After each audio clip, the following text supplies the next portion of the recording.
Olá, eu sou o professor Joedir Teixeira e estou falando aqui do Rio de Janeiro. No fundo, vocês podem observar como a cidade do Rio de Janeiro é realmente maravilhosa. Por isso, o título de Cidade Maravilhosa justifica por essa paisagem aqui que eu estou passando para os senhores. Eu desejo a todos e a todas um excelente Enterprise, que esse primeiro congresso de empreendedorismo para o cenário 2020-2025 e que os conhecimentos adquiridos aqui neste evento possam fazer a diferença na vida de cada um dos participantes. Parabenizo também os organizadores deste evento pela excelente iniciativa de compartilhar, de dar oportunidade de compartilhar conhecimentos. Nós, professores, compartilhamos o bem mais importante da humanidade, que é o conhecimento.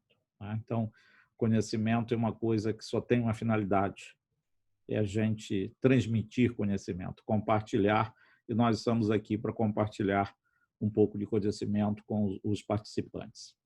Agradeço também o convite para participar deste evento. Para mim é uma honra estar aqui participando deste evento e parabenizo mais uma vez aí os organizadores pela sua realização. Realmente, eu sinceramente não gostaria de estar aqui para falar do assunto que é o impacto da Covid-19 na sociedade e da economia, de um modo geral, no Brasil e no mundo. Por que eu não gostaria de falar? Que o ideal é que este evento não tivesse acontecido. Isso é que seria o ideal. Se não tivesse, a gente certamente estaria aqui falando em outros assuntos. Mas nós vamos compartilhar aqui com vocês uma tela para que a gente possa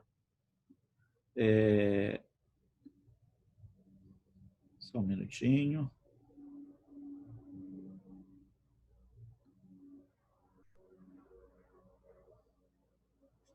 Então, só para me apresentando, você já deve ter recebido aí o meu mini currículo. O meu nome é Joedir Teixeira. Eu tenho uma longa experiência aí profissional, trabalhei em grandes empresas, fui executivo de grandes empresas, e nos últimos anos eu atuo como professor e consultor. Eu tenho uma formação acadêmica, eu fiz administração de empresa, economia, ciências contábeis, fiz gestão estratégica de negócio, mestrado e doutorado em gestão.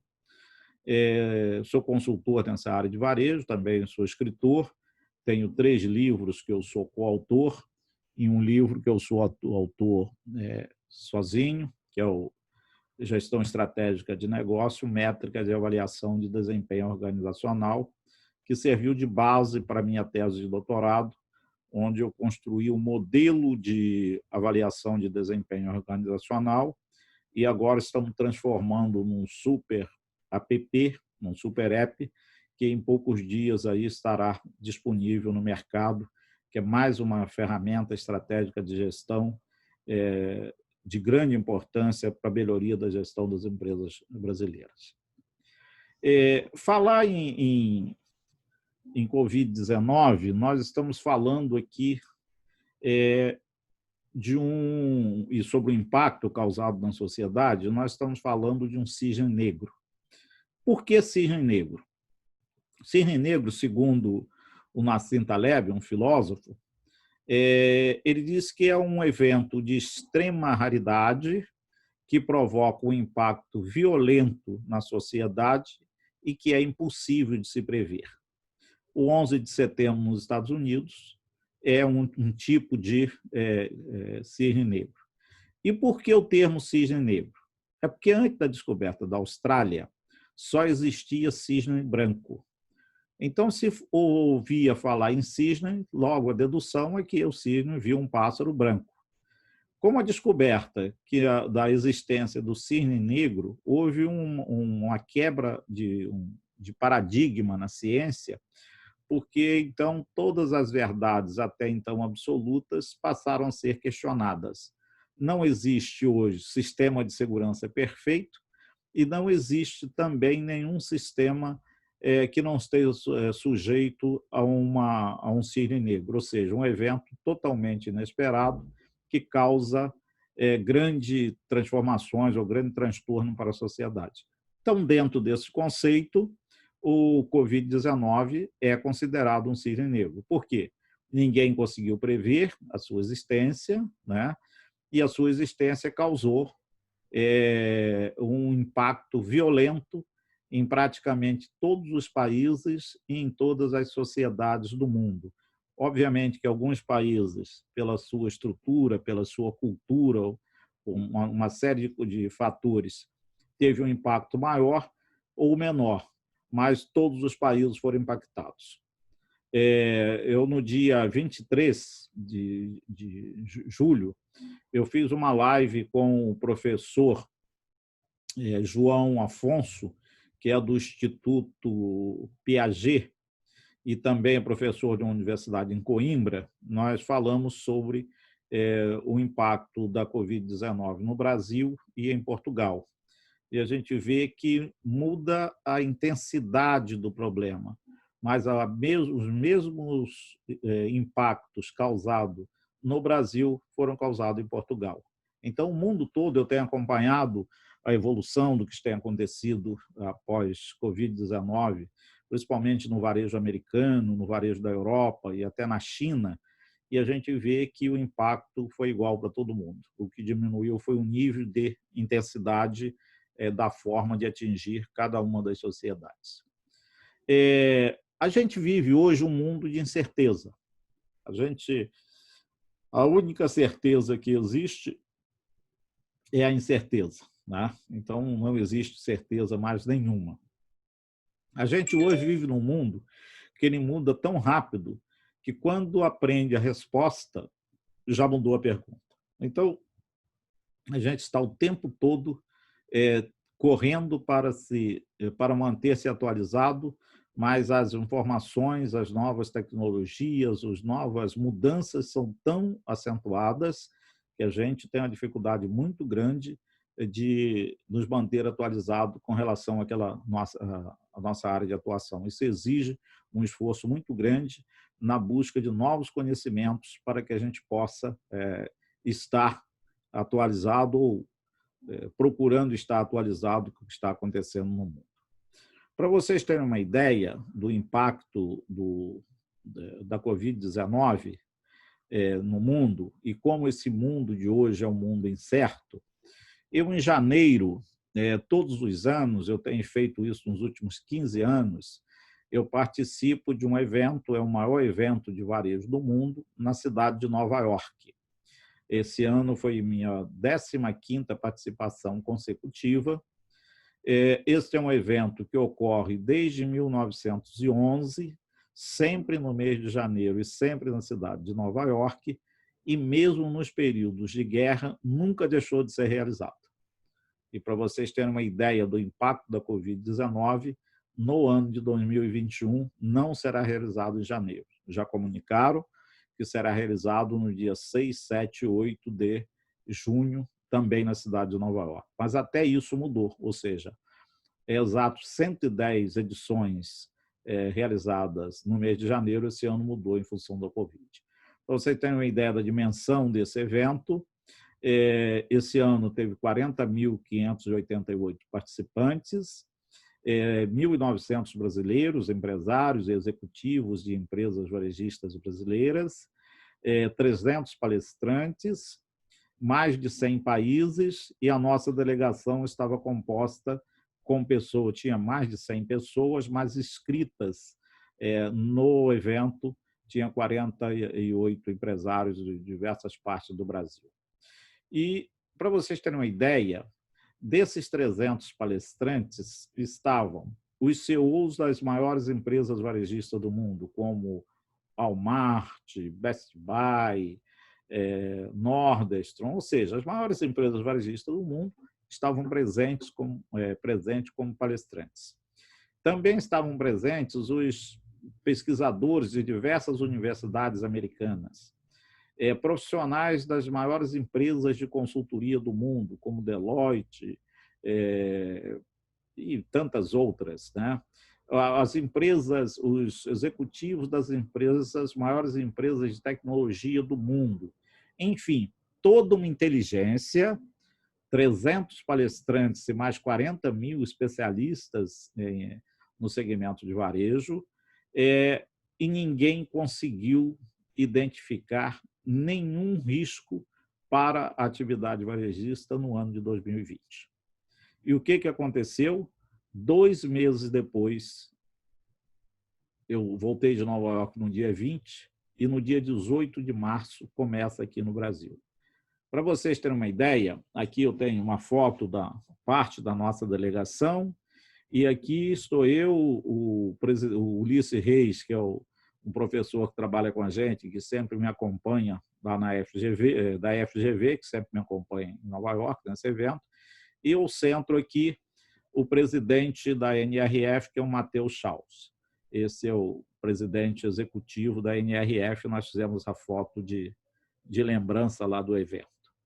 Para vocês terem uma ideia, né, do que aconteceu, é um local para 40 mil pessoas, vocês vejam aqui que as salas estão lotadas, aqui as pessoas conversando, sem máscara, sem nenhuma restrição, muitos chineses, isso foi no dia 12, 13 e 14 de janeiro, lá na China já estava acontecendo a Covid-19, ainda não divulgado, mas já estava acontecendo, e a gente convivendo no meio desses chineses todos aqui, né?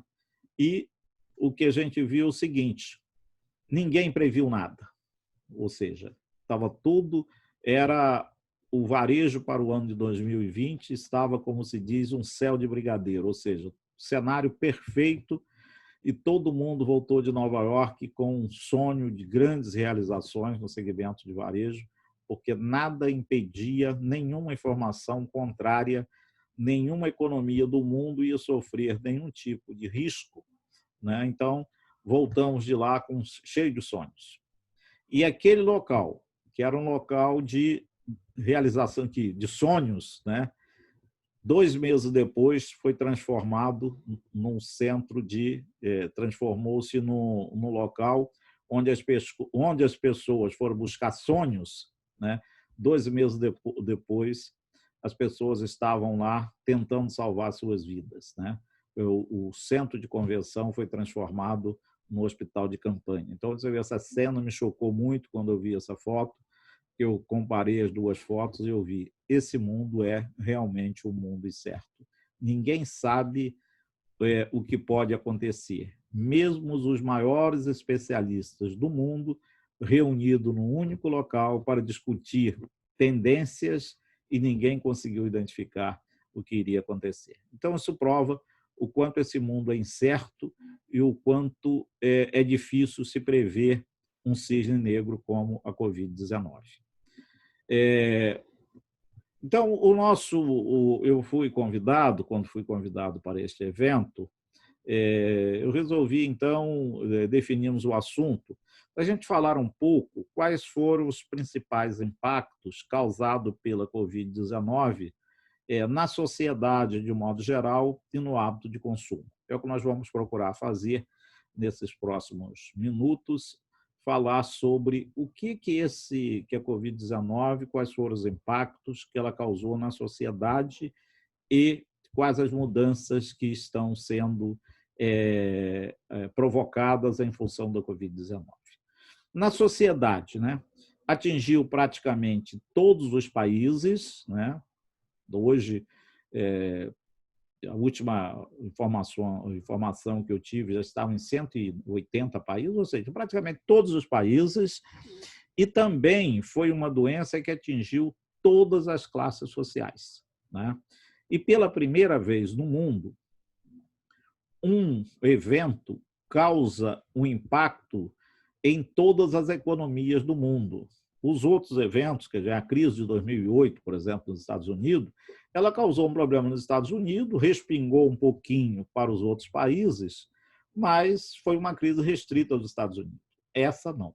A Covid-19, ela impactou todos os países e tudo ao mesmo tempo. Não tem uma economia que esteja evoluindo para salvar as outras, ou seja, está todo mundo no mesmo nível. Então, todos nós ficamos mais pobres, todas as economias sofreram.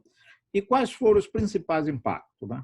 Primeiramente, na saúde. Na saúde é o que impactou mais, ou seja, que teve mais notícias sobre o impacto na saúde. Então, não vou nem falar sobre o impacto na saúde, que todos nós que estamos aqui neste evento, né, sabemos quais foram os impactos na saúde, e nós fomos obrigados a ficar em casa durante a quarentena, que não durou 40, né?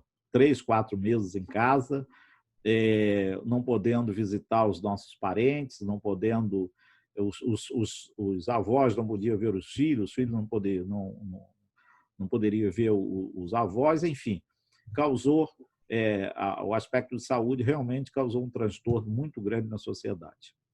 Em função da paralisação para cuidar da saúde, veio o impacto da economia. E esse impacto da economia, né, foi extremamente forte em todas as partes do mundo. E, por último, nós vamos falar também sobre o que mudou no comportamento das pessoas e, obviamente, no comportamento dos hábitos de consumo. Para a gente falar um pouco sobre isso, como é que vive a economia de um país, principalmente um país como o Brasil?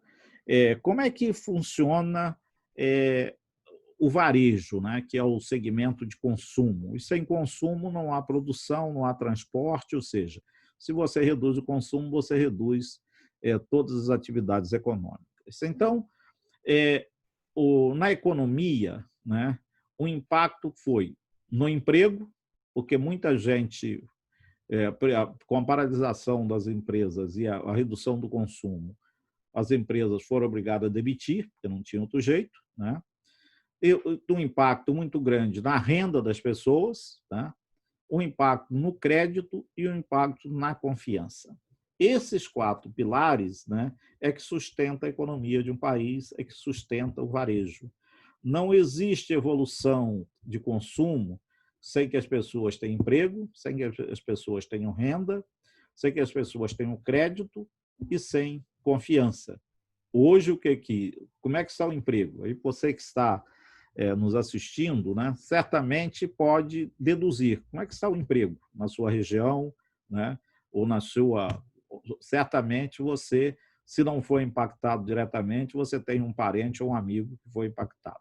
Na renda, como é que foi? Está todo mundo, né, os brasileiros, e não só no Brasil, nós estamos falando do Brasil, mas no mundo todo, as pessoas estão mais pobres a partir do advento da Covid-19. Então, todos nós estamos mais pobres. Então, teve um impacto muito grande na renda das pessoas.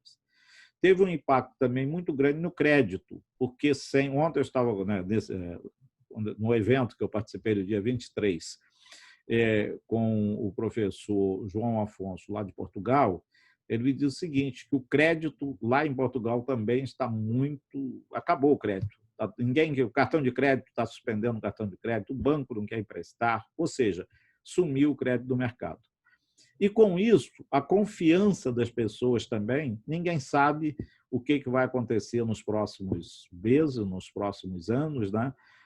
Nessa conversa com o professor João Afonso, ele mencionou um horizonte de 2 anos e meio a 3 anos para a gente retornar às atividades antes da crise. Talvez no Brasil a gente consiga retornar um pouco antes, porque a economia já está melhorando, eu já tenho esses dados, eu analiso semanalmente esses dados, tenho essas informações, então está começando a melhorar. Mas realmente vai ser muito difícil. Em alguns segmentos do mercado vai sofrer muito, como o setor de turismo, o setor de bares e restaurantes, vai ter uma dificuldade muito grande de enfrentar esta crise. Então, com esses pilares prejudicados, certamente a economia vai demorar um bom tempo para se recuperar e sem renda não há consumo, né? Sem renda, emprego, crédito e confiança não há consumo. Não havendo consumo, não há produção. Não havendo produção, não há transporte, e aí o governo arrecada menos impostos e é o ciclo vicioso, ou seja, a economia girando no sentido contrário, e isso vai demorar um bom tempo para a recuperação.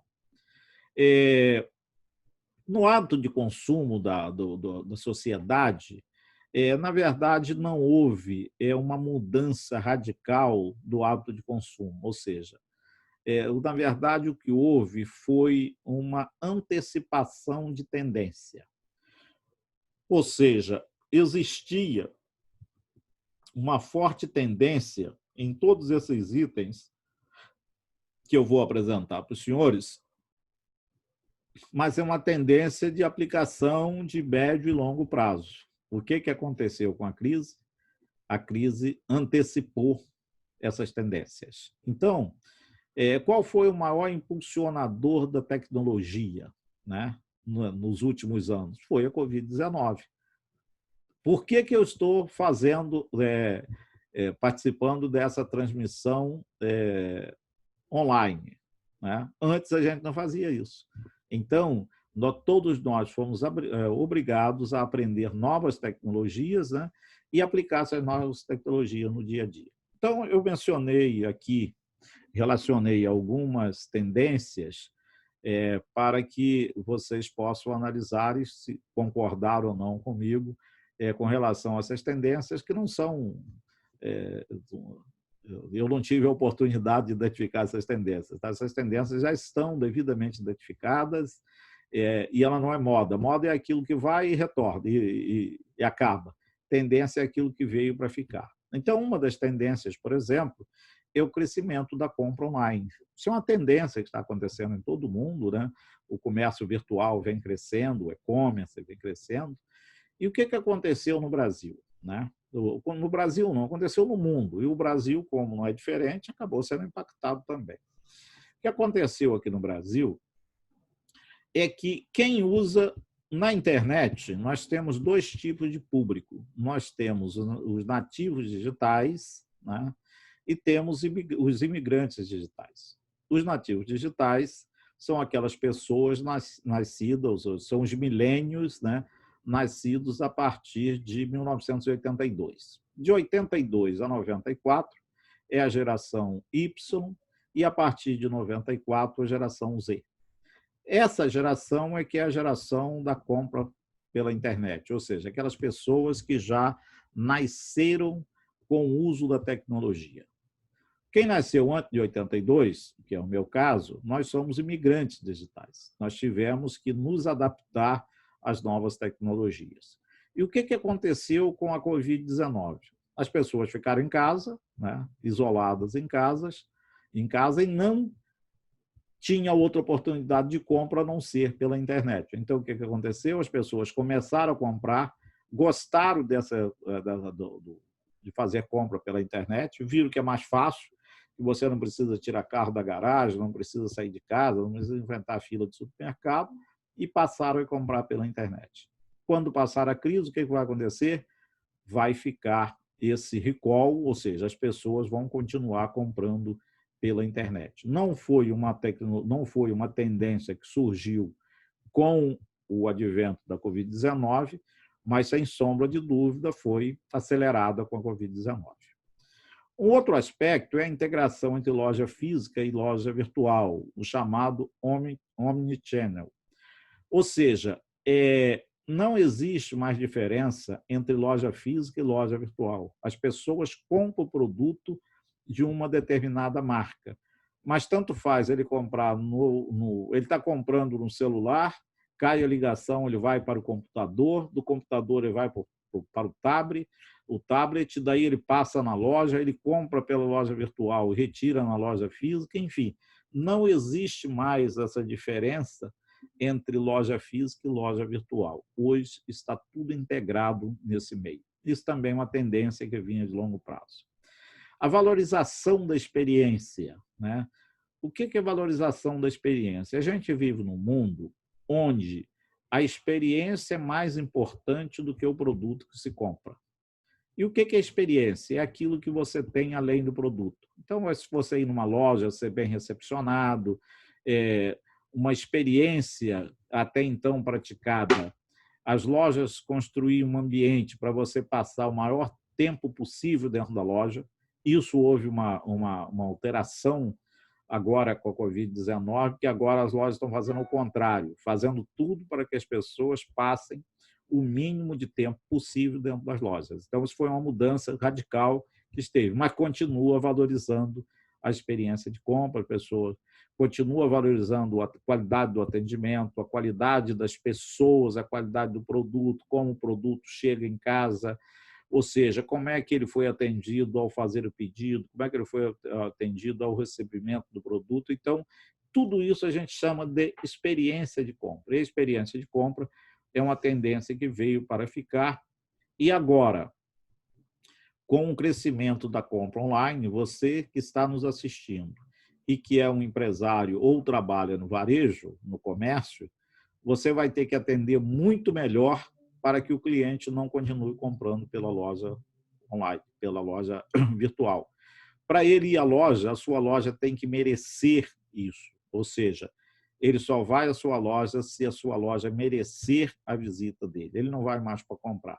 Para comprar, você não precisa sair de casa para comprar nada. Então, melhorar essa experiência de compra, principalmente com atendimento ao cliente, é fundamental. Um outro aspecto também é o aumento da conveniência, né? Todo mundo quer pagar menos e quer mais conveniência. E uma das conveniências era a entrega em casa, né? O famoso delivery. E com a Covid-19, todas as empresas foram forçadas a passar a entregar em casa. Eu tenho um amigo que foi o Marcelo Maia, ele foi o secretário executivo do Ministério da Indústria e Comércio, e hoje ele é o gestor da Rede Dias de supermercado. É uma rede de supermercado da Espanha, que atua no Brasil com 900 lojas. Ele disse que teve que implantar delivery em 10 dias, porque são lojas de bairro e as pessoas queriam receber o produto em casa. Então, ele teve que mudar toda a sua forma. O e-commerce ele ia implantar, tinha uns 2 anos para a implementação, teve que implementar imediatamente, e o delivery em 10 dias. Uma outra coisa também que aconteceu na sociedade é a solidariedade, né? Hoje, as empresas têm que ser solitárias. A empresa que vende somente um produto, ela está fadada ao insucesso. Ou seja, as empresas hoje, além de vender um produto, ela precisa ter um propósito do negócio. E as empresas no Brasil fizeram um trabalho fantástico, um trabalho solidário, no sentido de atender aquelas pessoas menos favorecidas da nossa sociedade. Então, as empresas realmente, esse espírito de solidariedade se aflorou bastante, não só nas empresas, mas como também nas pessoas. Uma outra tendência que veio para ficar foi o home office, ou o trabalho em casa. E agora, já com outro nome, agora é o Anywhere Work. O que é isso? Trabalho em qualquer lugar. Ou seja, certamente, ontem eu tinha um escritório no centro da cidade do Rio de Janeiro, resolvi fechar esse escritório e fui na cidade. Eu moro na Barra da Tijuca, fica a 30 quilômetros do centro da cidade, e eu fui no centro da cidade, e o centro da cidade do Rio de Janeiro está deserto, ou seja, as pessoas estão todas trabalhando em casa. Então, isso vai provocar uma mudança radical, porque os grandes centros que vivem de restaurante, vivem de serviços, o café, o ambulante, o vendedor de rua que vende o seu chiclete, o seu Trident, e você saía para almoçar do escritório, almoçava, passava, tomava um café, fazia uma pequena compra de uma pequena loja do centro da cidade. Tudo isso vai se passar por um processo de transformação muito grande, porque as pessoas já vão trabalhar em casa. Hoje está todo mundo trabalhando em casa, e inclusive a gente fazendo palestra de casa, né? O avanço das mídias sociais realmente teve um avanço enorme, já era uma tendência, mas todo mundo teve que recorrer ao Facebook, recorrer ao Instagram, recorrer ao WhatsApp para vender, para se relacionar com o seu cliente, e quem não fez, né? Quem não usou as mídias sociais para manter um período, uma comunicação com seus clientes durante a epidemia, certamente vão sofrer, porque se ele não lembrou do cliente nesse período, o cliente não vai lembrar dele depois que passar a crise. Então, é fundamental, né, o uso das mídias sociais, que teve uma evolução muito grande. Um outro aspecto também importante, né, que é uma tendência, é o uso das novas tecnologias, né? E quando a gente fala de novas tecnologias, nós estamos falando aqui, né, algumas delas, da inteligência artificial. Inteligência artificial tem um papel fundamental hoje em todos os segmentos da sociedade, né? No comércio, a inteligência artificial está sendo usada de uma forma muito avançada. Hoje você tem aí a Alexa, que é o robô da Amazon, que ele passa a ser um companheiro dentro de casa, ele passa a ser um amigo dentro de casa, enfim. Então, a inteligência artificial é uma das tecnologias que veio para ficar.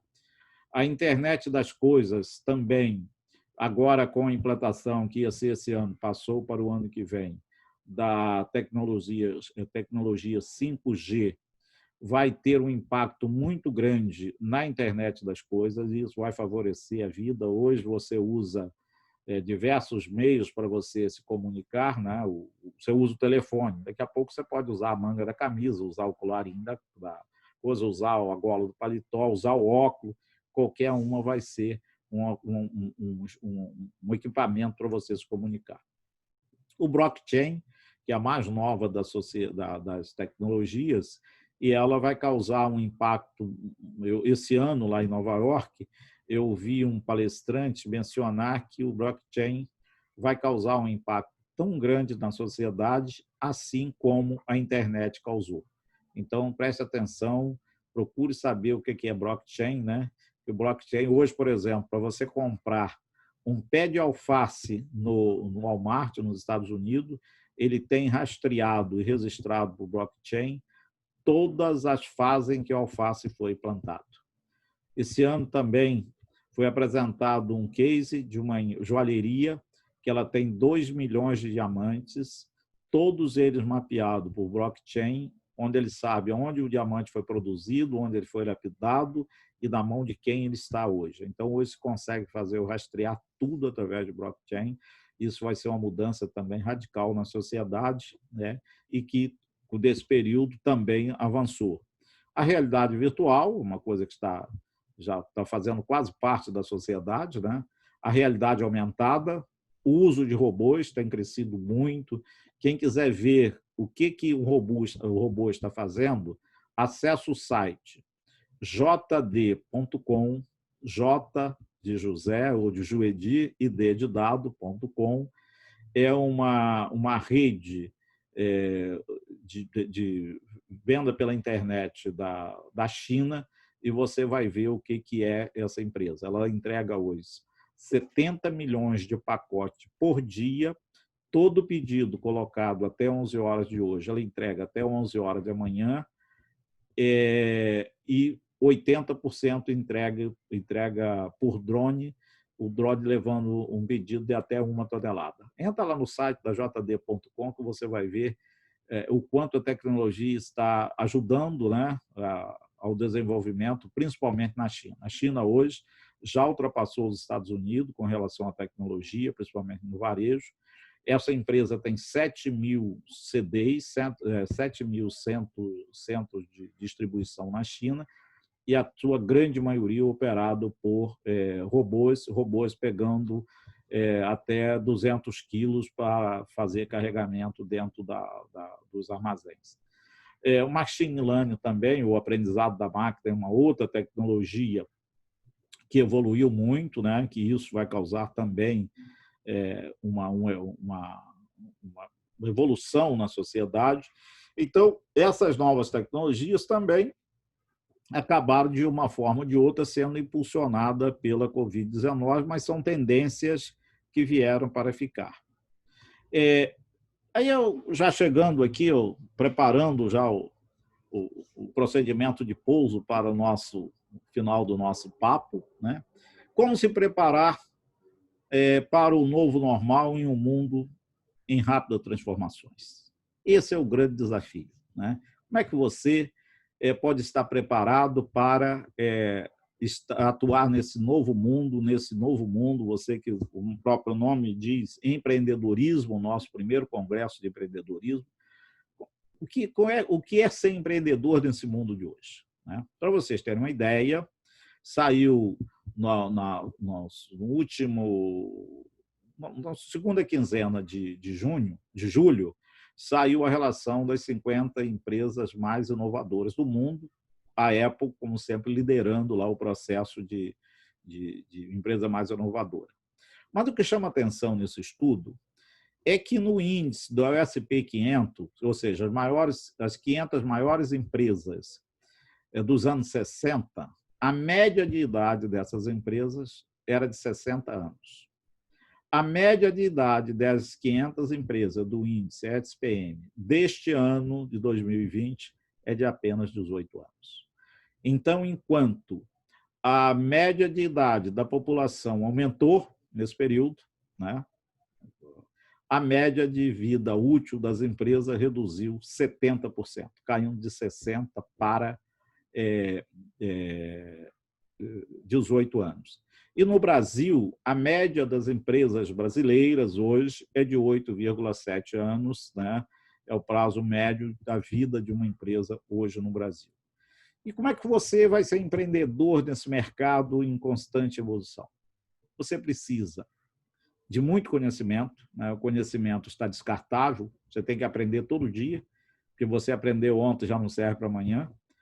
Você precisa procurar entender o que está acontecendo no mercado, né? E se você entendeu muito, foi porque você não prestou atenção. O Nizam Guanais está fazendo um curso em Harvard e ele diz que saiu de uma aula e falou exatamente isso. Quem disser que entendeu, saiu daqui dizendo que entendeu, foi porque não prestou atenção na aula. Então, você precisa estar procurando entender o mercado onde você pretende atuar e, principalmente, né, entender o comportamento do seu consumidor. Antes eu fazia um produto, ia no mercado buscar quem ia comprar o meu produto. Hoje a gente vive no mundo ao contrário. Eu tenho que ir ao mercado, né, saber entender o meu cliente para eu fazer um produto que seja adequado para ele. Essa é a mudança do foco do produto para o foco no cliente. E hoje as empresas, de um modo geral, têm 3 ativos fantásticos, né? Que são essenciais, que são as pessoas, os processos e a tecnologia. Mas aí eu pergunto a você, se você não tiver pessoas preparadas, você vai ter bons processos? Certamente não. Uma outra pergunta que eu te faço. Se você não tiver pessoas qualificadas, preparadas e motivadas, você vai poder escolher qual a melhor tecnologia para você usar no seu negócio? Certamente que não, né?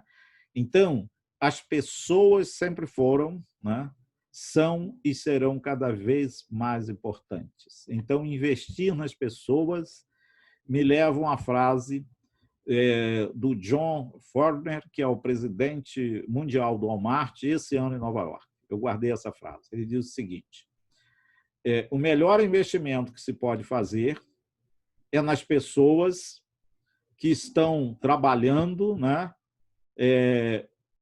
Que estão trabalhando e que estão trabalhando para atender os nossos clientes, né? Que é a razão da minha existência. Ou seja, o melhor investimento que se faz hoje é investir nas pessoas. As pessoas é que vão fazer a diferença no mercado, por isso eu parabenizo quem está assistindo e buscando os novos conhecimentos, porque sem conhecimento não tem inovação, sem conhecimento a gente não vê as coisas de formas diferentes do que a gente via vendo antes.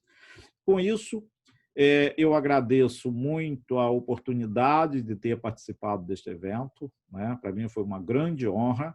Aqui estão os meus contatos, jtbconsultoria.com.br ou www.vulcanunivar-rj.com.br, que é o nosso braço de educação dentro JTB Consultoria, a Universidade do Varejo, uma parceria aqui no Rio com a Universidade Cândido Mendes, e o meu contato é